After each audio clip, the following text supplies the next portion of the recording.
There's somebody to hook you up with in Newark. It's a new acquaintance of mine I met through my brother. Uh-huh. And she works outreach in Newark. Like that's kind of like her baby. She's very passionate about it. Uh, Okay. she works for this city of Newark. Newark. So I gotta most definitely connect you guys. So I'm gonna send this text so I don't forget. No, please, please do. And how's your wife and everything? She's doing good? She's doing well. She's in the other room doing some work. She works from home, so I'm building my office. Then gonna work on get her place, her workspace resettled, but mostly mine. It's too cluttered. Like if I pan around, I got like some new tools, and now Oh, I gotta figure out how to get it into my workspace. So right. she's gonna help me optimize my workspace. But That's why they yeah, call them partners. yeah. So I was like, "Ooh, I feel claustrophobic." Because she's like, "Because it is. You need to get rid of that." I'm like, "You right?" So yeah.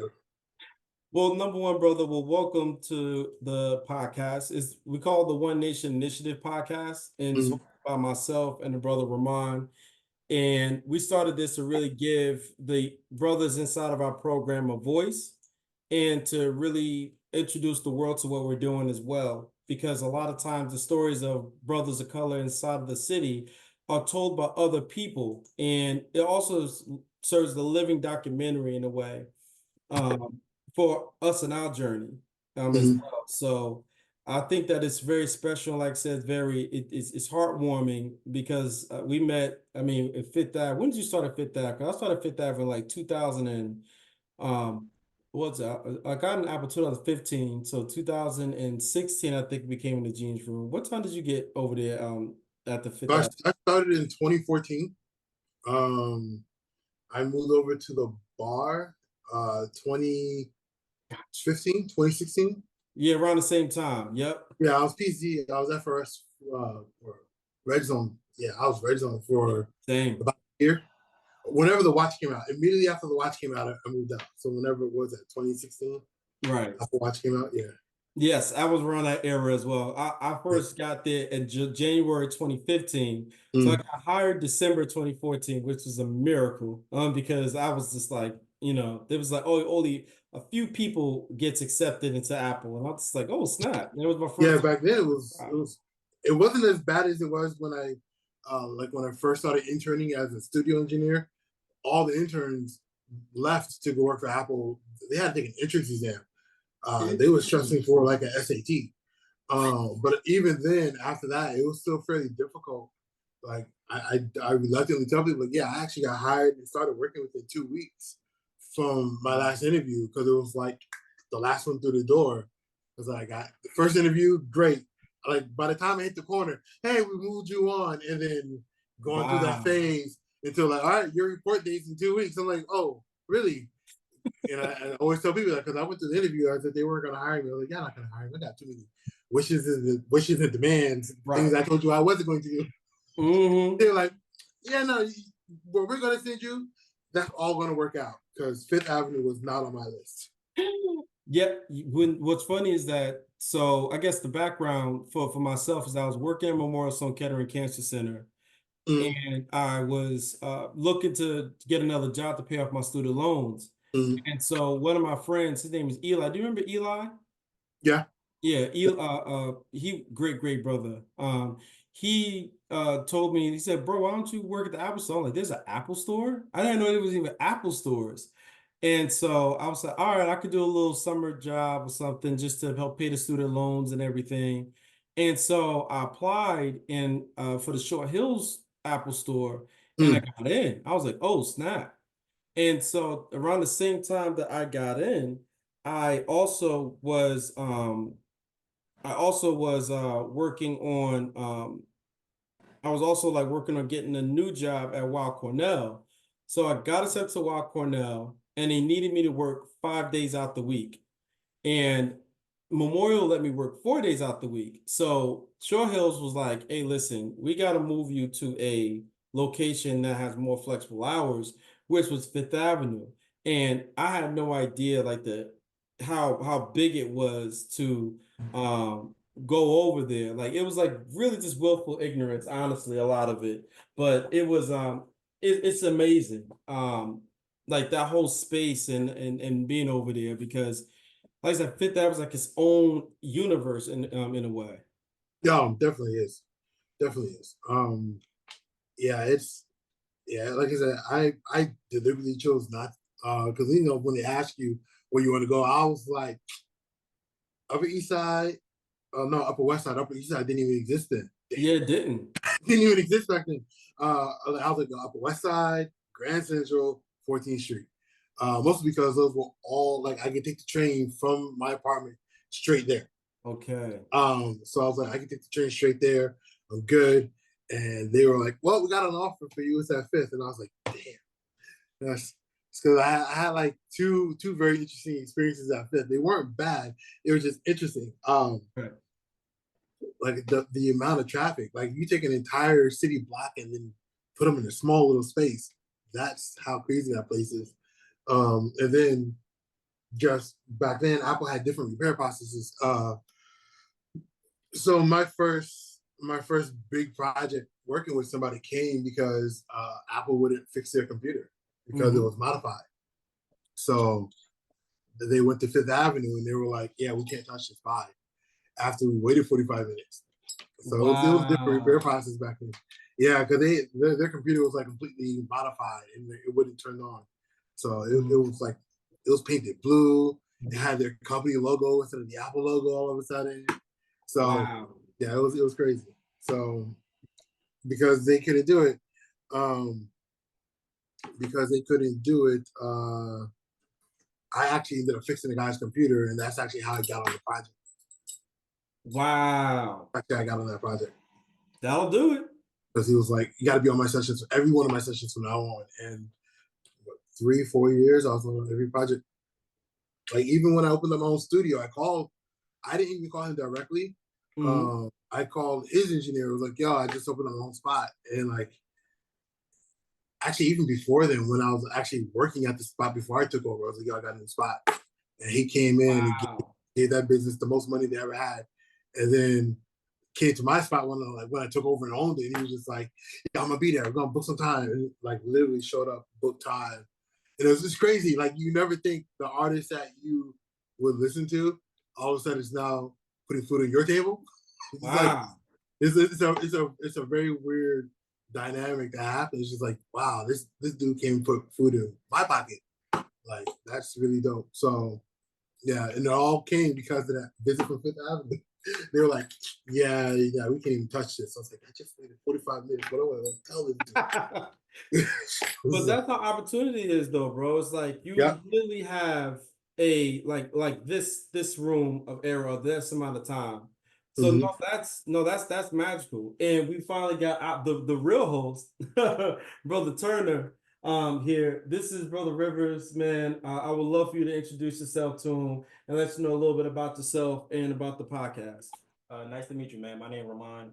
I've been your name pretty familiar with me. Quad put me up on your name. Yeah.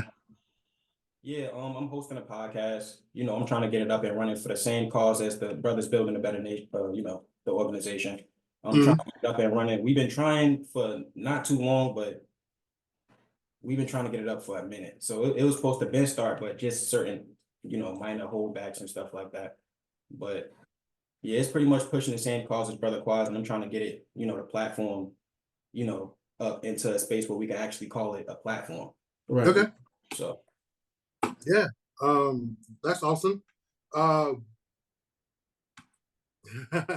Oh, what are some of the things and talking points you're looking at with doing on your podcast? um it's pretty much a few it's a good few. We pretty much trying to cover anything from culture, tribulation, goals, accomplishments, stuff like that. Um yeah, we're not trying to stay in like one space with it. We trying to like pretty Mhm. much out branch and connect with anything that we could pull in, Okay. uh, you know. Yeah. and that's the main reason why and that's what the magical things about us starting this the nonprofit is that we've given a platform to be able to pour and invest in brothers like himself's passions because a Yeah. lot of we're just not given a chance. And that's why it was so magical for us to be able to connect with other people at the Apple Store, because literally the hours that the people in the Apple Store puts in Benevity helps funds things like this. It Mhm. helps build these bridges that allows us to really connect brothers like him to his passions. And so I met you as like how many months ago? I think we met like 5, right? I want about 5 months ago. Yeah. And Four. yeah, about 4 or 5 months ago. And he came to the program, he heard about the organization, and only thing that he wanted just was an opportunity. And I said, like, of course. And so he said he's into music, he wanted to do a podcast.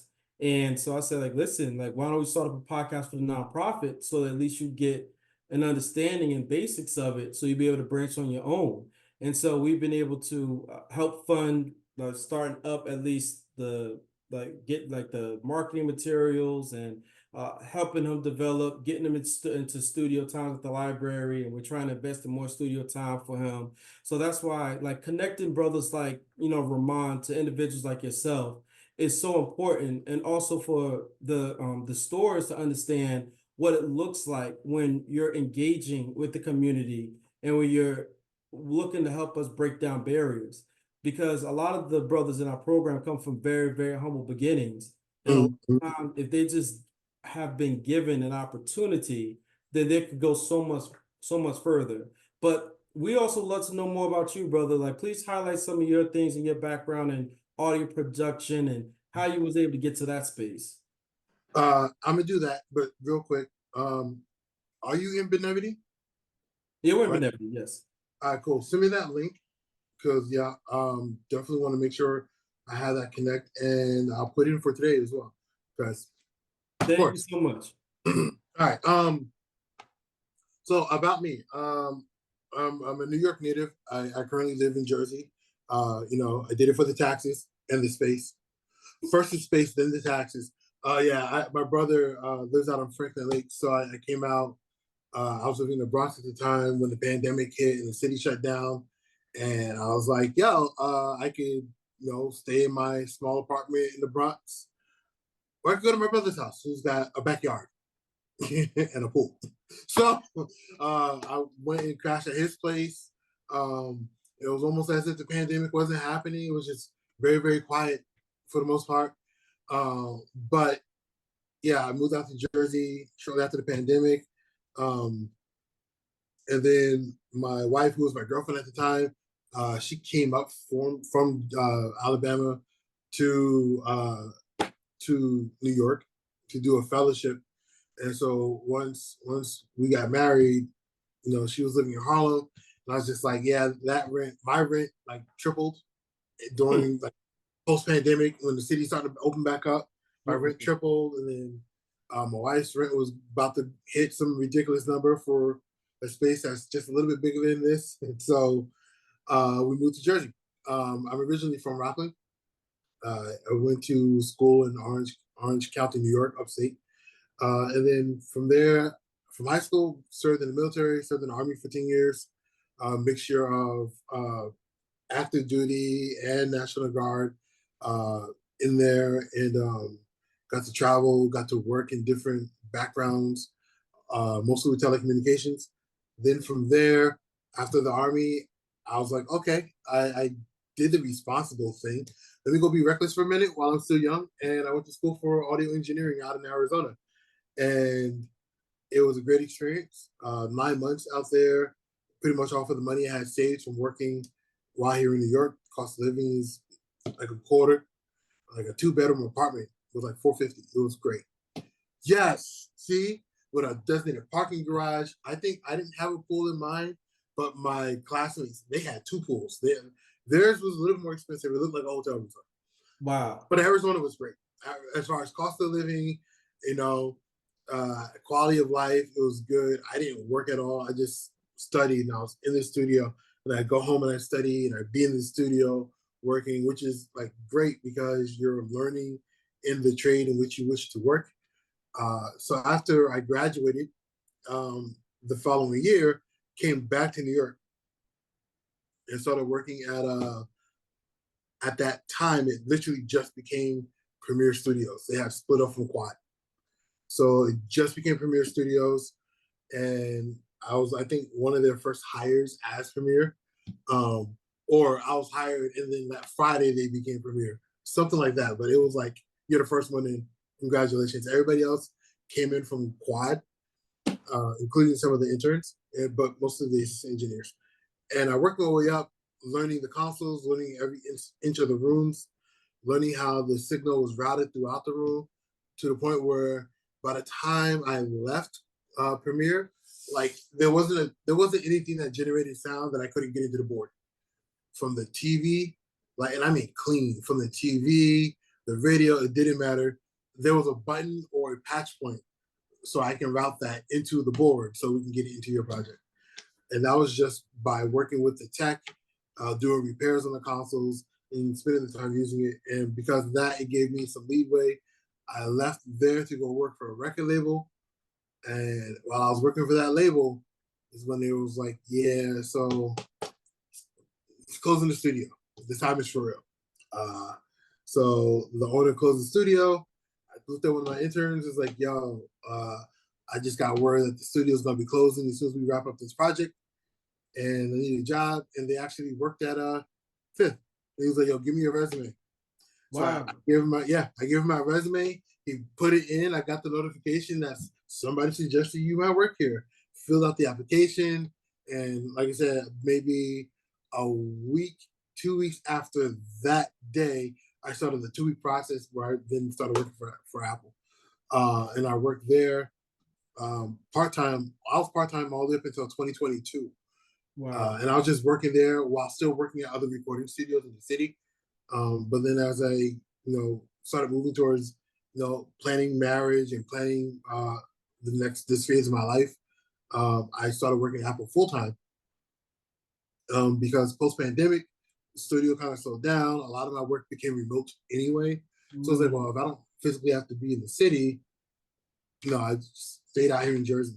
So that's pretty much the quick rundown of who I am, where I've been, what I've done. That's amazing. But I would love to really learn about where the passion started at recording audio engineering, because that's unique. Your journey regarding your careers, because you're going to school, then you're joining the armed forces, you specialize communications, Arizona, audio engineering. Like, walk me a little bit more about why that school, why that discipline, where did this love for music come from? So my love for music has just always been around, which is weird. I didn't grow up. My mom didn't play music in the house. I grew up in a very religious house, very strict, very legalist Bible type of environment.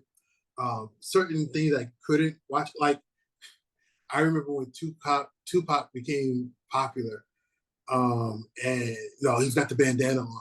Now, my family has a very unique relationship with the Shakur family. My brother's godfather is the police officer that was killed in the Bank robbery in Eddie. So my family has a very unique. My mom, my sisters, there's no hatred, not even from my cousin whose father was the one who was actually killed. But that was my brother's godfather. So when Tupac became famous, she was like, "Well, why don't you be more like Steve Urkel?" So that was my mom's perspective. So, and that's just because I wanted to wear a bandana. So for me, it was always a kind of like a guilty pleasure to listen to music. Sorry, somebody started calling me. It was kind of always a guilty pleasure to listen to music. And with that, R&B when I was growing up was the top music. Pretty much everybody had an R&B record in the way that everybody has a rap record now. In fact, R&B was used to validate rap. So towards the mid 90s, in order for you to be a good rapper, you actually had to be a feature on an R&B record. So that was actually created some really cool things. But it was always a guilty pleasure listening to Snoop, Dre, those guys. Like when I was a kid, that funk style of music, the Brat's first 2 albums, Funkified, yes. back then it was very instrumental. So Mhm. because it was instrumental in the way that they would use bands and things back in the day, when you used to buy a single, a lot of times they'd have the instrumental on the other side. If you bought it like the cassette, you flip it over to the B side, it's just the instrumental. So that's how I used to get away with it. I would listen to the B side, and it's just the instrumental. It might be the hook, you know, but it's mostly the instrumental. And so whenever my mom would like pocket check me, what are you listening to? And I'm just like, it's on the B side. I flip over the auto reverse real quick, and it's just the instrumental. So I always had singles on me. And then CDs came out. Damn, I'm old. CDs came out. I was there. I was there. Holy crap! You know, when CDs came out, then you just fast forward and skip around. But it mostly came through that. Just I've always loved listening to people's voices. Whitney Houston, uh, Joe Levert, uh, you know, Johnny Gill's voice. Yeah, I remember Johnny Gill's voice more than I remembered his name, just because for someone who was just a few years older than me, he sounded like a matured man. He's a kid. Like listen to these records. These were our kids. They were like 19. I was like 9. No, they're like 18, 19. They sound like grown adults. So yeah, it's always been a passion of mine. Uh, Pretty much, I lock a lot of my memories through records. So you put on a record, I can tell you exactly where I was the first time I heard it, what I was thinking, the emotions. I can kind of revisit that space. So it's always been a mnemonic for me, and also like a safe place. And it's just been a part of like who I am, as far as music. And because of that, like I always wanted to get into music. I have someone, I call her my aunt. She's not actually related to me by any means. Um, but like she's always into, she's an artist herself. She's in the Rock and Roll Hall of Fame twice. You know, she was like the original Queen of Christmas before Mariah Carey. And I would like hang out at her place. They lived right behind us. We had keys to the house. We go over there whenever, hang out. Her husband, who I more affectionately call my uncle, because so much of my character and my interests came from him, which is why I also like mentoring programs, because I know who my father is. I can call him anytime, but because I'm so used to him not being around, he wasn't a resident. He wasn't ever at home. He wasn't. He never lived with us, so I forget that he exists a lot of times. And that sounds harsh, but it's true. But a lot of the major impact came from Uncle Alton and Aunt Arlene, but mostly Uncle Alton. Like I drive a 6-speed manual car because he used to wake us up at 5 o'clock in the morning to teach us how to drive stick. When I first got my learner's permit, and like I said, he's not related to us at all. But the investment that he put into me, he used to sit behind the boards. How old were you at that time? So how old was I? Oh, I was young, like single digits all the way up into high school. Because like I said, they literally lived right behind us. So I say more so 12 through 18. But yeah, so she'd go off, she'd be recording or performing in New York City. We'd watch the house. Dalton had like a whole stereo set up in the basement. That was really, really cool. I learned carpentry. I laid down my first floors before I had my driver's license, because we redid the floors in the living room. And it was like a sleepover type of event. It was really good because my mom worked at night, and it was great. My older brother had the house to himself. My mom's at work. My twin and I are over next door building stuff, which is stuck with me. It's part of the reason why I was able to do the studio, just from those early mentoring moments. And from there, it was just always a curiosity of, I can get into music, I just don't know how. So we fast forward, past associate degree, past bachelor's degree, past 10 years of service, and I actually had a motorcycle accident back in 2009. And I was like, well, at the time I worked at a nuclear power plant. I worked at Indian Point. Indian Point was the first nuclear power plant. So the only nuclear structures that the Americans had to deal with were submarines. So it's built like a submarine. It's very vertical. Everything's up and down. So I couldn't work because the brace that I had on my leg, Couldn't work for a while. I was out. Michael Jackson just died, like maybe 2 weeks later, and like I had this. I think it was like a Sony Sonar, I think, DAW that I had bought from like Best Buy for like $50 on a whim. And I was like, I'm not doing nothing at home, so I just started messing around with the software, and I just started making Michael Jackson remixes to songs.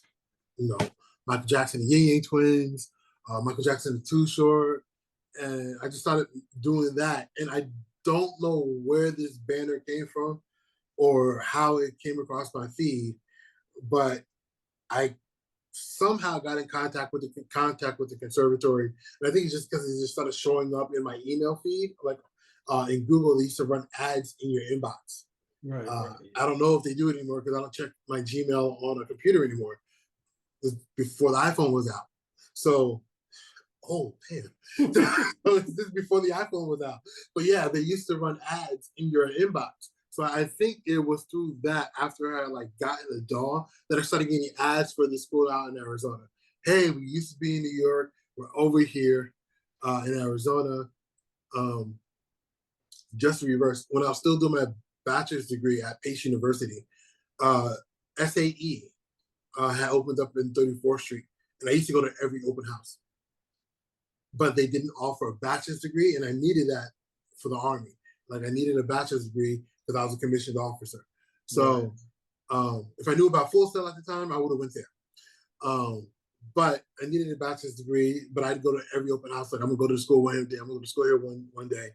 Never did. I found the conservatory out in Arizona, and I was just like, well, I have no ties really to New York. You know, I can always fly back and forth, catch up with my brothers. And I got downtime. This job is a dead end for me because I was sitting at work and like I I felt like I was getting dumber by being there because I wasn't being challenged. And it's nothing about the job. It's just the nature of that job. You know, it's pretty much set and forget unless something really terrible happens. So I was like, I feel like I'm getting dumber. I feel like I'm wasting my life. And every time I go to work, that feeling would get bigger and bigger. And I was just like, while I was out on leave, I just pulled the trigger. I was like, I sent off information, sent off application. The GI Bill just came out. They were like, yeah, we'll pay for your education and your cost of living. I was like, my cost of living for here in New York, down in Arizona, because I'm an officer. BAH was 6,500. It's probably going up since then. But it's the highest BAH in the world because of New York City zip code. So I'm like, BAH, that's tax word. BAH down in Arizona. I can live good down there. And the system went bankrupt, but I ended up going down there anyway. Wow. Yeah, once I got to Arizona, they were like, hey, unfortunately, the GI Bill system, it went bankrupt because they made everybody eligible. And therefore, everybody took advantage of it. Why wouldn't you? Wow. Yeah. You're going to send everybody to war. Wait, you saying I'm eligible? I'm going to take you. So everybody was taking it, and the system went bankrupt. Like, there were people who were in med school that very idiotically had to drop out because they didn't really have anything in place for what if the system goes bankrupt? Because I guess they didn't expect that many people to go out for degrees. So they worked with me. They let me work. They let me pay off my degree with them after I started working. So once I got out of the program in Arizona, once I got out of the program, they allowed me to go get a job, work. I think it paid it off 3 years after I technically graduated. Wow. But by that point, I was already working on some major projects. I was already working on some projects where I had credit. So like, this is cool. I don't even think I ever opened the envelope. It's not even here. It's at my brother's house. That's how long, because I graduated in 2010. I didn't get that diploma until like 2017. So just because I was just paying them off out of pocket, and they were cool. Like, hey, I ain't got it this month. All right, cool. Hit us up next month. And they were really great. Really, really great. Because I remember they were sending people home. But I was already like 3-4 weeks in. So it's only a 9-month course. So I was already like a month in, and they were just like, we'll work with you. We'll work with you. I signed the promissory note, let me work. So, like I said, after that, I started interning at Premier Studios. And from Premiere, went to Tainted Blue. Tainted Blue became Terminus, and Terminus Studios, he named it after a book. The owner of Terminus, Andrew, he decided he wanted to move up north. So I think he moved to Vermont, relocated the entire studio to Vermont, a property he has out there. And then my coworker, Jesse, was like, yeah, so we're going to take over the studio. We're going to make it work. And I kept saying, who's we? He's like, yo, you and me. I was like, no, you don't understand. I'm looking at it from the perspective of the mother, the previous owner, was a billionaire, and she was tired of paying for this place. He goes, no, we're doing it wrong. We're going to make it work. We're going to make it work for business. And yeah, it's been up and running since 2016. Up and running. It's got its up and downs, its hardships, bridging the gap, especially post-pandemic, because we had some major projects at the time of the pandemic. Like right when the pandemic hit, we had our stride. We had just did some projects with Broadway. We just had signed a whole 3-month lockout with Warner for one of their bright new artists that was racking up in Grammys. One of my friends, one of my friends took my spot. They called me to do a session, but I was at fifth. I had already clocked in. I was like, I can't. I gotta send you somebody else. And then they went and called a fellow Rockland native, and she went out there and did it, and they won the Grammy that year. Won the Grammy for Best New Female Artist, I think it was. And then they came back and won the Grammy the second year. So, I was like, damn, I missed that one. But it's okay. It's okay. But yeah, I got to work on some really great projects in that time. And now I'm just revamping, restructuring so that I can get back into it full time. And yeah, just continue to grow from there. That's fantastic. And so I was just about to say, kind of walk us through the experience of being a Grammy award-winning audio engineer. How did the credit work when you're on a project?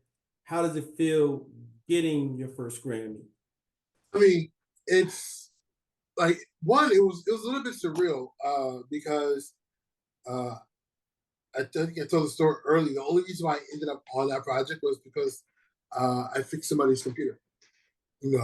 So I was like I didn't like I ended up on that project.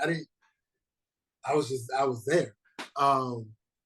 But then with being pulled in as an assistant, you're in charge of all the recalls.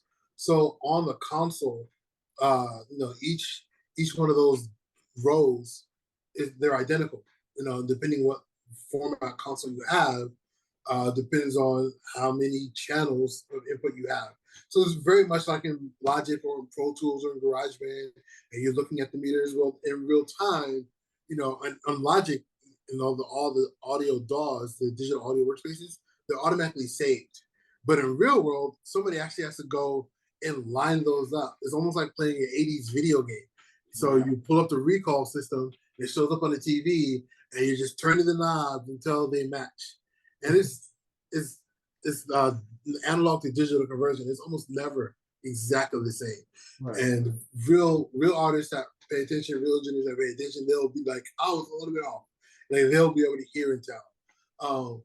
But pretty much when I got put on the project, that's when I got put in charge of. So it was pretty much recalling the previous sessions, documenting the sessions, taking notes, what was where, placing things.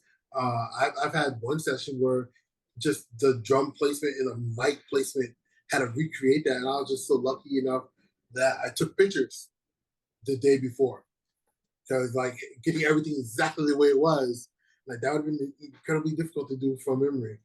But it was a little bit real surreal because we did the project, and the reason why the computer getting fixed was so important was because he had just got the vocals sent to that computer, and the computer wouldn't turn on, and he couldn't get the vocals any other way, and he was just like he didn't want to have the embarrassment of calling this artist and like, yo, I lost the vocals, type of a thing. Which is why I haven't said anybody's name, because he won't go to the embarrassment like, yo, I lost the vocals, could you resend them? That would have been a very easy thing, but we were able to get it done.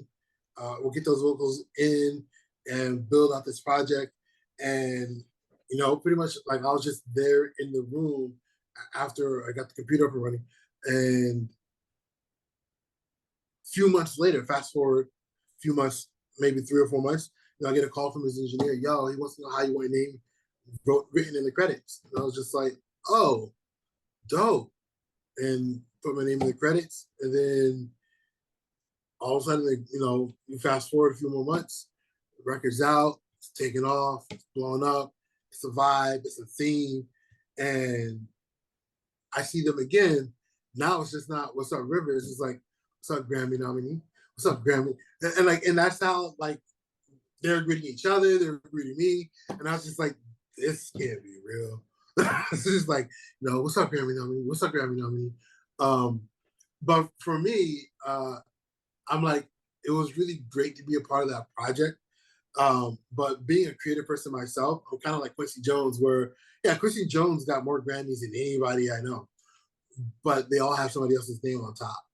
Like I don't think he got his own until fairly recently, the last 5 years maybe.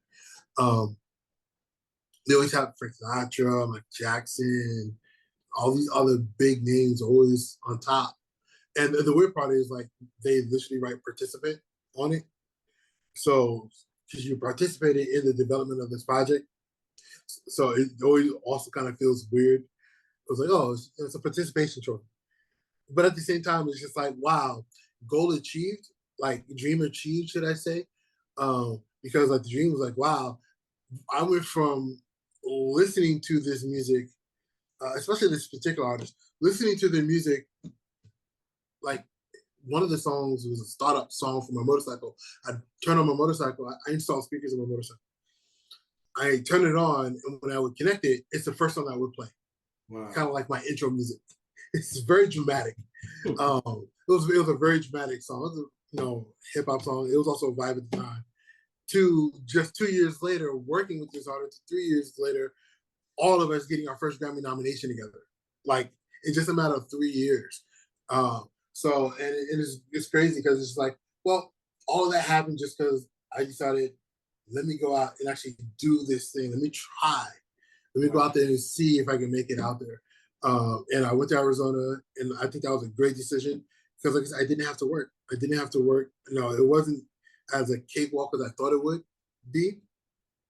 If everything had went according to plan, of course, everything goes according to plan. It's always going to be smooth sailing. It didn't happen, but dealing with that adversity, I'm like, oh, snap. You know, I don't have a job. I can't get a job because I'm overqualified for a lot of stuff. And there's no real space here in this area because they kept saying I lived in the hood. Like, I would consider this, like, where I lived in Mesa, right off of Route 60 or Route 60 in Alma School Road. And it was quiet. It was like residential. It was nothing but like even the apartment, they didn't go higher than 3 floors. So it was like, it was very, very quiet. Most people were in my building, most people were in school. ASU was like 15 minutes that way, 20 minutes that way. So it was very, very quiet. But to go out there, work on school and not have to focus on paying bills, just working within I think that's where I started working within a budget. Hey, this is what I got for right now. It most definitely helped. That tax return went right into the budget. It was great because I went from making 6 figures to none, but in that time, they were still charging me as if I was making 6 figures. So the return that I got was like, oh, thank God, I can breathe again. I can breathe again. And it carried me through to the rest of the year. But I learned budgeting, learning how to do fun for free, all that stuff. It was a good experience. And like I said, just to take that jump, that leap of faith, you know, make a plan and then take a step of faith out there, and to be within a short amount of time to be on 2 huge projects within less than 5 years. It was like, wow, so that's insane. That's really great. So no, that's amazing. And like I said, I'm still trying to like bottle it all into like, you know, myself. Like I said, it's not so much experience, but then it's so much just a lot of times it's once again that one door that opens and taking And Mhm. actually, Ramon, man, if you can like tell a little bit about your journey as well, because you're kind of at that stage now where you're trying to become a musician also, and you're trying to go into the different artworks as well. Right. And I think this is great because you're kind of at a space where you're at an area where there's a lot of brothers like Rivers, myself, who wants to pour into brothers like yourselves and your passions, because you're the new sound, you're the new talent that is going to really, really look to kind of change and add into this whole, to this whole thing that we're doing, especially when it comes to music entertainment. Yeah. So, could you tell us a little bit about your journey, man, and your thoughts about or what genre of music you want to go into, also? Okay. So, my ideal genres of music would be pretty much like around what you were describing earlier, R&B basically being some type of key to hip hop, and hip hop branching off and being a key to community based understanding, right? And so that's pretty much what I wanted to I wanted people to get that same exact feeling for R&B and hip hop, but for the podcast. But Mhm. instead of a word, made, certain analogies we use, I wanted to pour that back into stuff that go unsaid or unheard of, right? Stuff that need to be. So, I just kind of wanted to mash that all in one. Okay. But I found I feel like I found out that I had a passion for podcasting through music from me hearing myself speak, or kind of me teaching myself stuff that I didn't know, like, you know, unknowingly just writing it down on paper, and I kind of come back to it and understand it maybe 2 hours, 3 hours after I wrote it. So that's what made me feel like the power of word, period, like word Mhm. itself. That's Mhm. what kind of made me came to the conclusion that it was more powerful than than we would think on normal. And this is a question for both of you guys. Is that one of the programs that we wanted to start off was called the Art of Healing, with HE being capitalized, Right. because a lot of times, a lot of us Black men are carrying a lot of trauma, a lot of things that we're trying to push through, from institutionalized racism to passive aggressive racism, Right. to a lot of times going on social media and seeing the violence that's being perpetrated to us. So I would love for you to speak from your end, Ramon, about your experience about how music was or is currently used as a vehicle for healing from some of the things you're going through. I say it could be used in multiple ways of healing, mainly the one that you just named, in the most crucial ways. Because some people would take a lot of trauma that somebody say, and a lot of that type of stuff be a perception thing, right? So I could write my tribulations down on paper, and how you hear it, you would take a different message from it, maybe something that I didn't even understand, even though I was the writer. So that's Mhm. where the power of word would come in that in moments like that. And as far as I would say, it could be depending on how you take it, depending on how the person mindset up, they could take it like it could be at times more helpful than a therapist. Like music is a lot of people therapists, or even just art. Just the pen and pad, the art of the pen and pad period could be Mhm. therapeutic in ways like it could be a scapegoat, as in like you could just draw out or write out how you feel. It's easier said. No, it's easier done than said, because it's hard to Mhm. explain something so simple like that. Right. But I feel like the biggest part of that would be just the perception of it all. I guess the understanding of it. And I feel like even though I don't have direct words for it right now, Mhm. the podcast, the cause of what the podcast push, or just the organization in general, make up all of that. So it's kind of like, you know what I mean? Yeah. Words can't describe stuff like that in all situations. And it has to be action, or Yeah. Yeah. For me, music is always like an outlet. Like some of my favorite time um, is just putting on the headphones, hitting start on the playlist, and just going through every single one of those. Like, uh, and it's sometimes I'll do it here as one of the downsides of like living in a modern home, because like in a pre-war building in the Bronx, that's 16-inch walls. Nobody's hearing you. Here, here where the walls are like, no, this is meant to be a home, and like you don't want to disturb your neighbors. But yeah, just getting a spot where you just go and hit that playlist, vibe out. I do it in my car still. But yeah, just having that moment where you can connect, you can reflect, uh, and then yeah, like it's always good, to have that outlet. Um, but I also, me personally, I do couple it with therapy.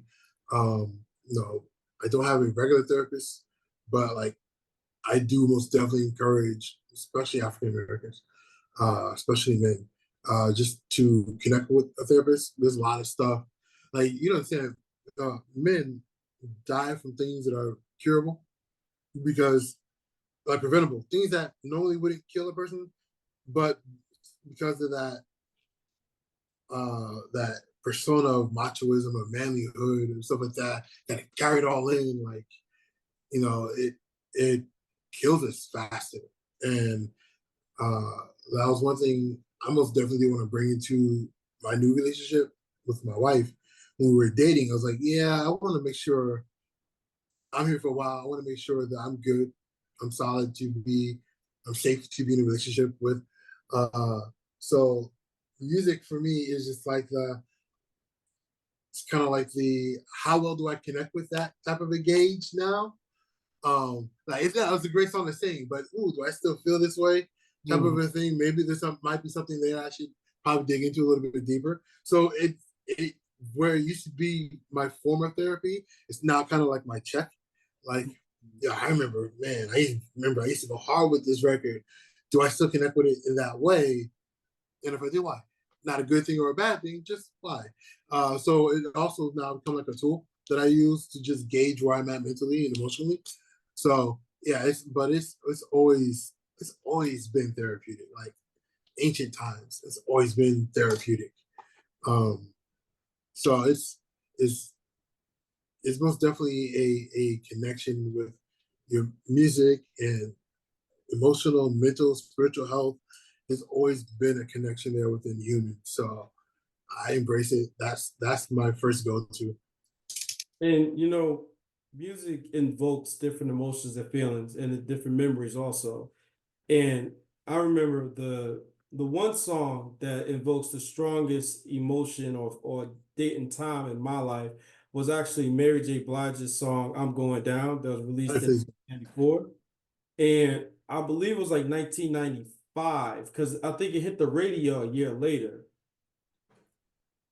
Like, 'cause there was a delay back in that time when you published one and it hit the radio, but Yeah, yeah, yeah. nonetheless, I remember it because it was raining that day, and I never forget my mom turned on the radio, and this is during the time when she was in the midst of her addiction. She was going through like her roughest time.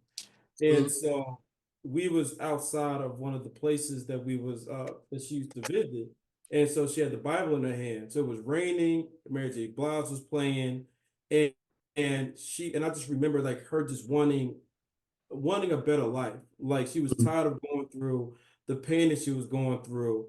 And it was such a unique era in the 90s where you was having the crack epidemics happen, number one, but then you're seeing also the after effects in Newark, the riots, after effects of the riots, because after the riots, it was the crack epidemics. And so I was there with my mom, and I never forget seeing her and watching her kind of go through that. And whenever time I hear Mary J. Blige's song, I remember my mom praying. I remember her being in the car, wanting to just be delivered from that pain she was going through. And so it's amazing how sometimes these songs become soundtracks of parts of our lives also. Mhm. Mhm. Because that was something that, it kind of served as a reminder not only to me about the journey that I've been through and what she's been through as well, and to see how much we've come through as people, as individuals. But I think that's why it's so important for us as Black men how we embrace music and why we always use it as a tool for our healing. Because that song, along with at that time Lauryn Hill was also coming out. So while Mary might have been the one that kind of been her soundtrack to some of the pain she was having. Lauryn Hill was sort of her war song, like X Factor and That Thing and Doo Wop. Those are the things that really ignited and motivated her. And me as a child, as a son, when I was like 5, 6, 7 years old, that music also carried me. 'Cause when my mom was down, I was down. Mhm. When she would had a war cry, I had a war cry, and I bought that. I bought that CD over and over again, that tape over and over again, until I was finally able to buy it on iTunes. So I would like to know soundtracks in y'all lives. If y'all got one song, what would be that song that you call the soundtrack of a major moment in your life, and why?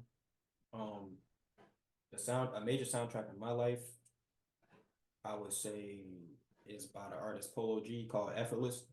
And he kind of pretty much just speak on the trauma just around the board, because it's not like he's just not talking about one form of trauma. He kind of, from broken homes to violence and kids not being able to enjoy the community, and just people feeling like they trapped on a corner or wherever they feel like they trapped in, whether it's mentally or physically. So it's just stuff like he just go through the different stuff that I feel like a lot of men kind of slip, trying to escape certain tribulation in their life, not knowing what to make of it. Mm.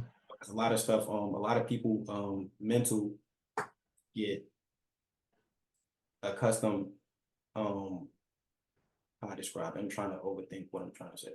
A lot of people is constructed from indoors, and a little bit halfway prepared, when they finally do step out into the world.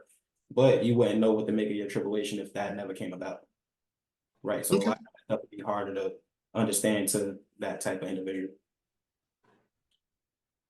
So yeah, I'll say that's a soundtrack of my life where I feel like, connect with all the different emotions and categories and stuff like that.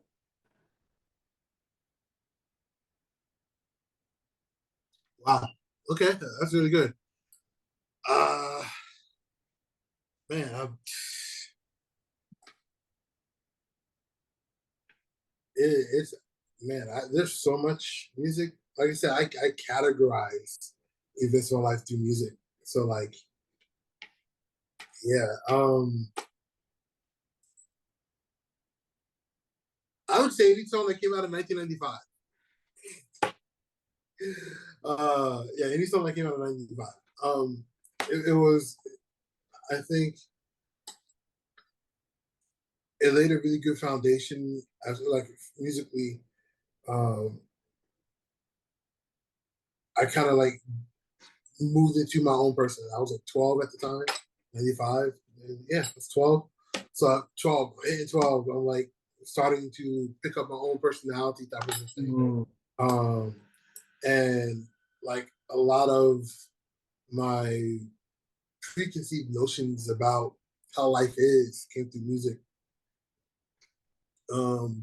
Which all was like for me very audible when I was 5. So yeah, like Naughty by Nature, Salt and Pepper, Kurt Franklin, you know, Boyce Men, of course, Belle Biv DeVoe, New Edition, like all of that happened. And like there's different songs that, it's weird because I used to sing them as a kid, but as an adult, where I understand them, like, oh, okay, I get like a lot of these have really different meanings than what I was just singing. Um,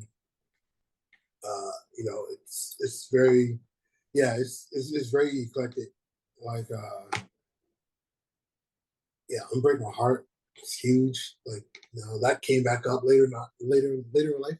It's like that was a huge record when I was a kid, and it's like, oh, okay, I get it. So, um, you know, music of the past is, yeah, it's very, very.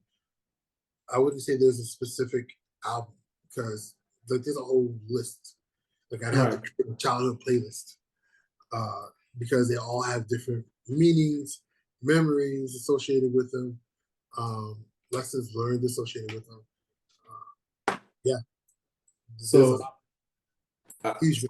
so I think I would be remiss if I don't have this question for you guys. Now, for the state of music today, we have several titans in the music industry that are giving very public disses that's right going on right now.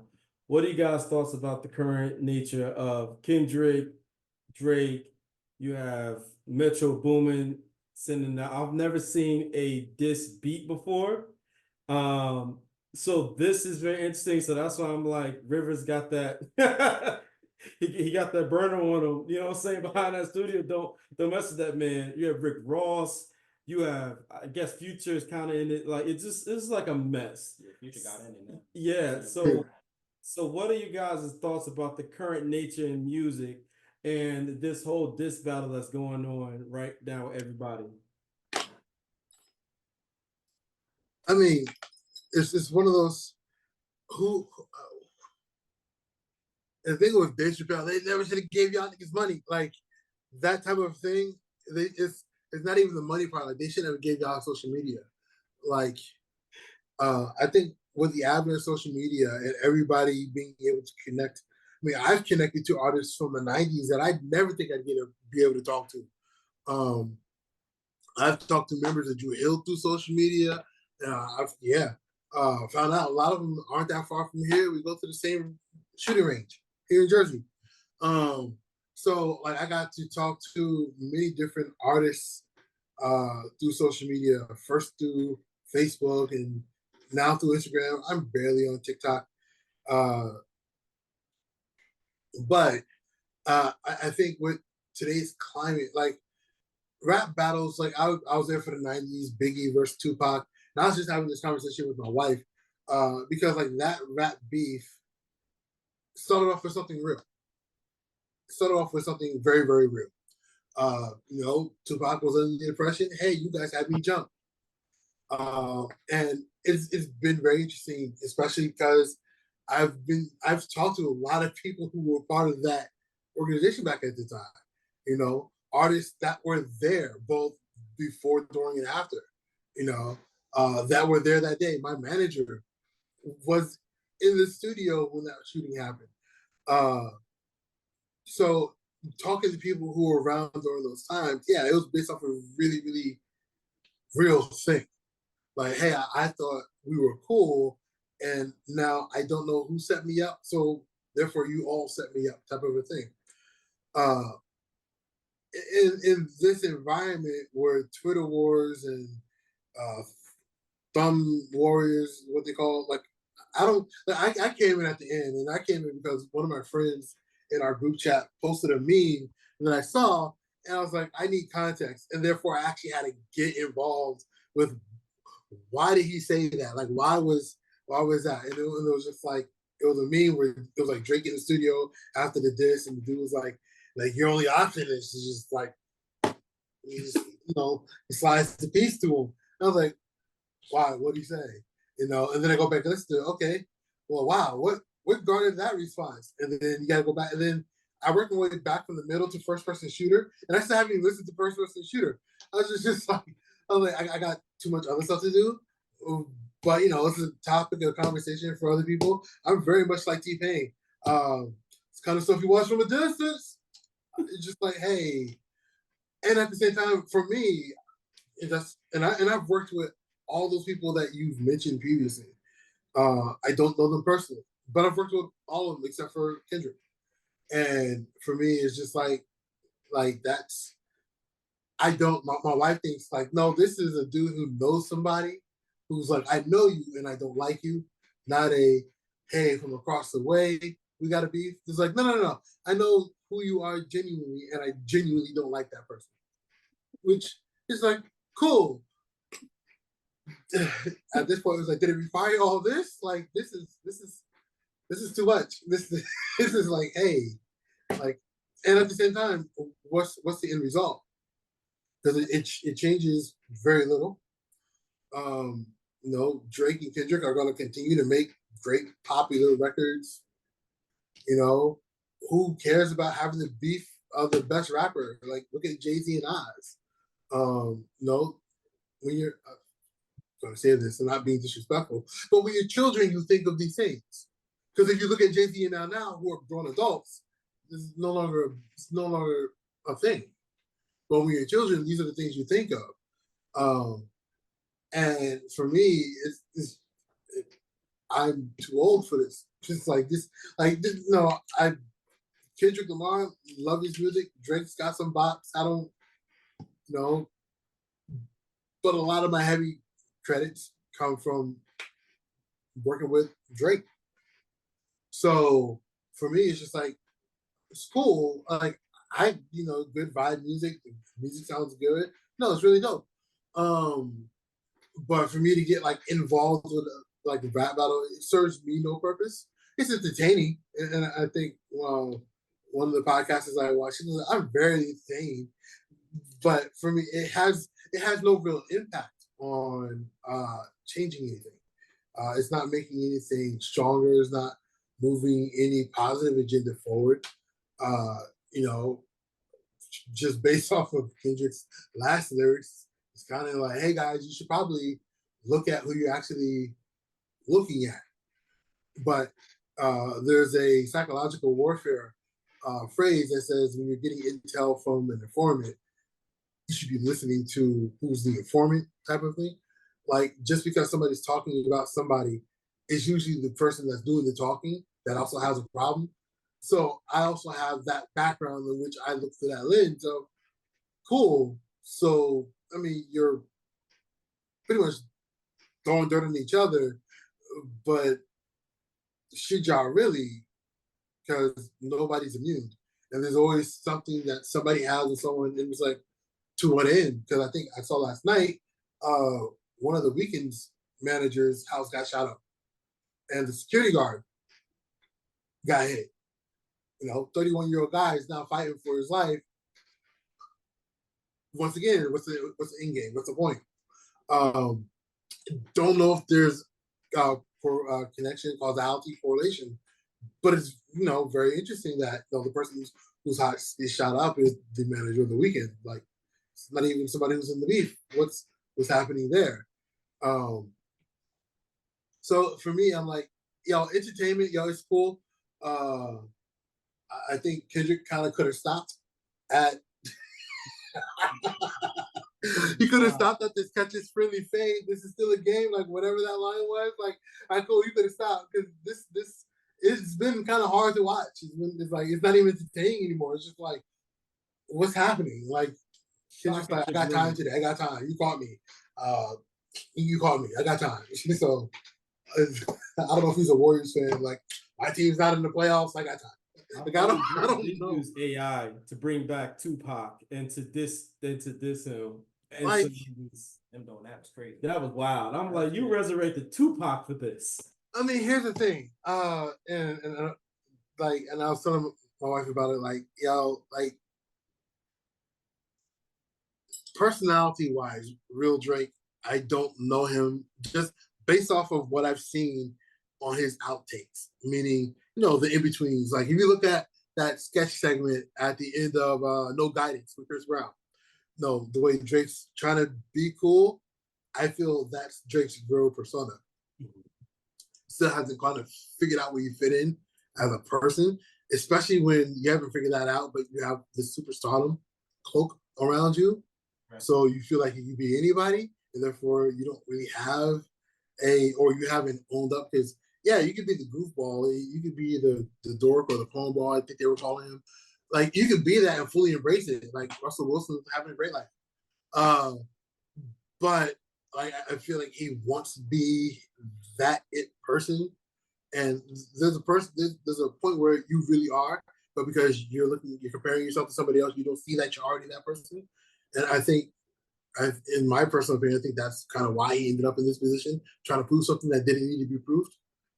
But at the same time, it was like, I don't really know this person. So I'm just on the outside like, oh, that's interesting and totally useless. Because, yeah, there's no trophy for best rapper. There's no Grammy for King of Hip Hop. It's just something that people bring up at coffee shops, barber shops, barbecues. It's great conversational pieces, but have no real impact. Right. All propaganda. Yeah. Yeah. What is your opinion, though? Because I was talking to my son about this, and he thinks it's hilarious. But what's your opinion? My opinion, it's kind of the same thing as yours. I kind of found it entertaining at first, right? When I seen the first two, boom, boom, I was like, all right. And then I seen the whole second go, whatever go out they had at each other, and I was like, then I started thinking about the end game, like you said, because before that, like a lot of artists, like they like to kill talent, especially in certain places, right? So I was like, when you think about the end game, it's like it don't really become entertaining no more. Because if you was to entertain it, you would feel like the thumb warriors, like you said, that be in the comments. So it's like to a point I kind of stopped paying attention to it. And it kind of, to be honest with you, it kind of started leading me away from those two artists specifically. Because it's corny to me, right? It started leading me away from them. I like Kendrick. I'm probably not gonna never stop listening to his music because he's one of my favorite artists. But I just kind of started leading away from him throughout this time period right now. But I don't really got no direct say so on who on top of, that's really just that's it for my outtake on it. Yeah. And it's weird, right? 2020, I blame all this all on Cat Williams. He came out 2024 swinging on people, and then everybody just decided they wanted to swing too. It's just like Cat Williams, then Monique, Yeah. and then Oh yeah, Cat. Shannon Yeah, Sharp stuff. We're gonna blame all of this on Shannon Sharp. yeah. Shannon has been messy. I would definitely say that. And Somebody's like Shannon Sharp needs to be stopped.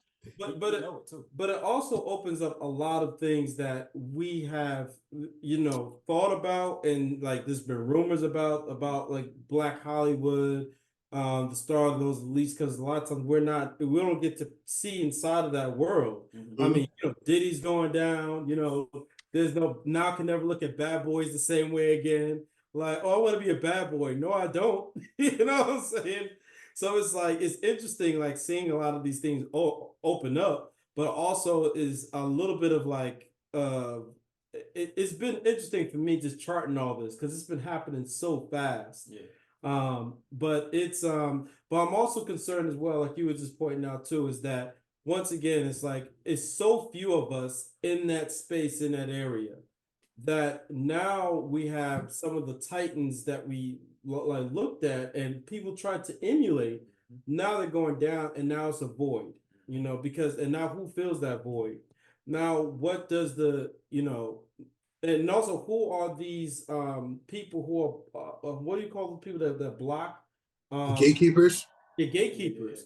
Like now we'll open up at questioning like who are some of these gatekeepers in the music industry that now that gatekeeper is gone, now who takes that gatekeeper's place? Right. So that's now what I'm kind of like following now a little bit more is like when you try to track the money and track where these people are going, and now these court documents are coming out. You're like, wow, so you have all these talented artists. And I think, not to jump around, but with the Diddy thing, with the whole Diddy thing, it's the sexual harassment and the sex trafficking was awful. But then reading the court documents of seeing like how many artists was so talented that never was able to blossom fully because of these predatory behaviors or these people who just wanted it all to themselves. It's really sad. And as musicians, as seeing like the musical field and you guys being musicians, it kind of like makes me have more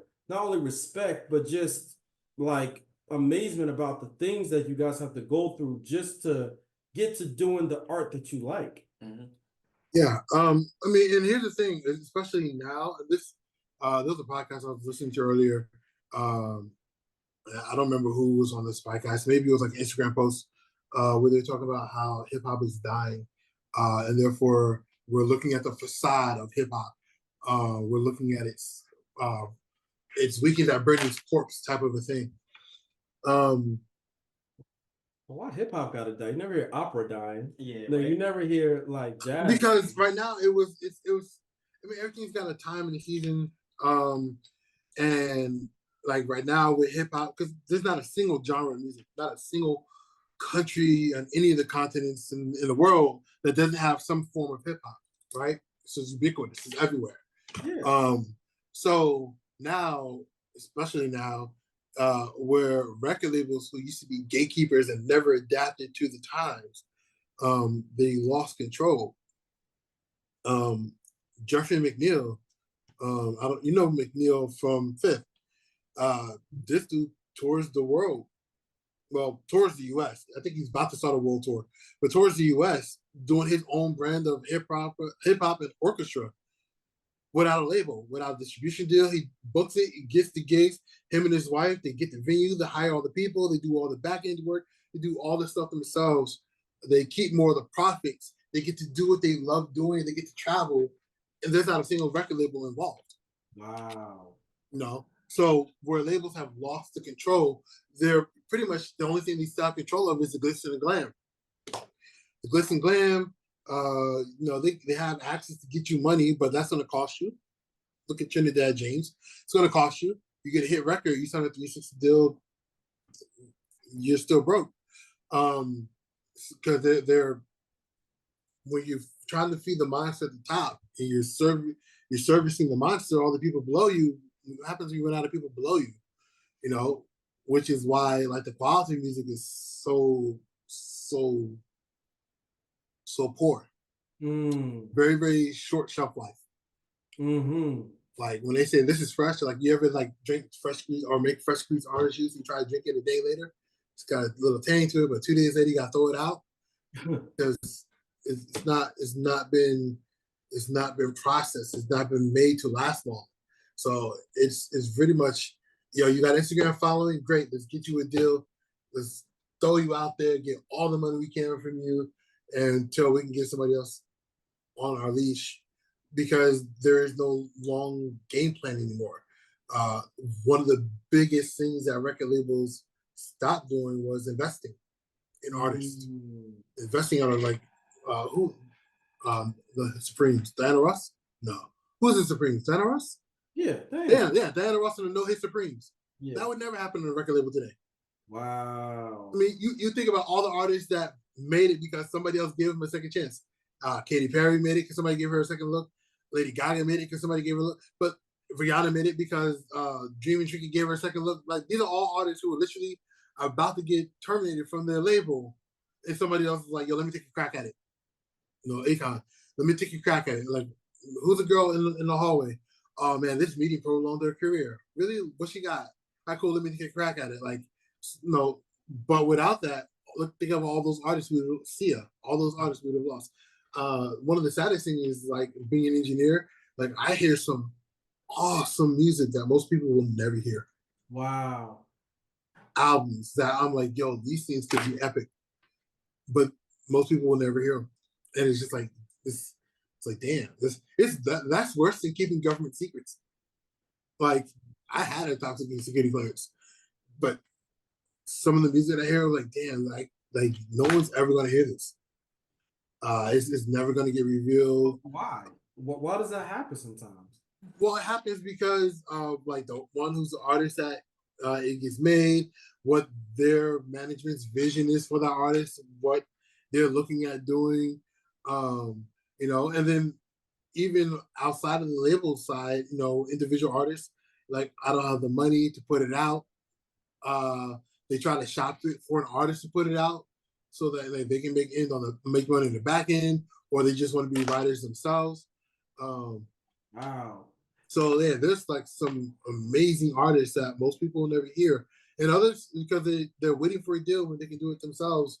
And if you just look down a little bit closer to where you are, you'll find that, hey, this group right here can carry me through into getting to where I want to be. If I want to be performing in an arena, let me start servicing my immediate community. And my immediate community could be, let me start, providing, let me start sharing with people who genuinely like my music.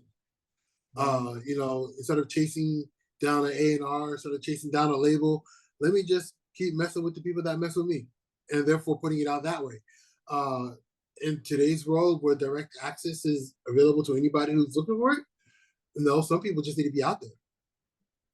I was listening to a gentleman my brother sends me who does, he's just starting to make it popular on social media. He's been doing it for like 17 years, if you include YouTube. But he just started making it popular. But he's like, somebody had given their number to a tailor. The tailor cold called him he was upset that this lady called me. Like, yo, she called me. I ain't give her my number. Like, I'm upset that she called. She goes, well, somebody said that you'd be interested in some suits. Oh, okay, hold on now, because I'm actually looking for a tailor. So he was actually looking for a tailor. She cold called him. She offered what he was looking for, and I think that first visit he walked through like 20,000 in suits, because they're all custom made, so they're not cheap. But no, she got instant business, and then she got more business because she liked the fact that she was local. But because she was out there, is how she started finding the client that she's looking for. And so a lot of artists, they call it getting shelved. A lot of artists get shelved. They don't want you to compete with the stream that they already have. Enough testing has been done for you to prove that you can make money, because you're working off of credit. You're still running this. You still should be running like a business. Many artists don't see it that way. They look at it as, oh, I need to get signed to then make money. It's like, no, you started making a business so you can get money to do business and not get money to make money. And because they don't have that mindset, no, the labels get to dictate everything that happens with them, and that's why you don't hear from them. Like, Wow. yeah. It sounds like we have to have like a whole nother segment of the economy of music and Mhm. politics of music. Yeah. This, like I said, this is amazing. But also I know that we're a little bit over time as well. And I want to number more thank you, Rivers, man, for spending time with us. This has been amazing, brother. I'm going to be seeing you down there at the America Dream Mall a lot more. Ramon's going to be down there as well as Aunt taking some courses. And I'm going to be excited just to really re-engage because I miss working at Apple, bro. And only reason why I had to stop working at Apple was because literally, like I had to be put on bed rest the last time. And I was having some heart issues. Yeah. So I couldn't do the overnight shift anymore. So I've been always looking for ways to really re-engage and really come back, brother, because like I said, it's I don't know how they pick some of the people that works there, but for some reason they pick people who are just magical. And you're one of those people, man, that I really, really, when I thought about doing this initiative and doing this podcast, I said I gotta be able to hop on one, a video with you, man. To number one, see the work that we're doing, and find ways we can really build the bridge for these brothers like Ramon and all the other brothers that want to be artists, so they can finally be able to live their dream, live their purpose, instead of having to go into those predatory places that does nothing but tries to drain them of their time. Oh yeah. All right, brother. Well, man, that's all that I have for tonight. Thank you again, man. And I'll make sure to shoot you over the link for Benevity, so you can help us with the hours. And I put you also the things that you put in there as well. Okay, perfect. All right, brother. You have a great night. Thank you again. You too. Thank you, Ramon. Pleasure meeting you, speaking with you. See you shortly. All right, brother.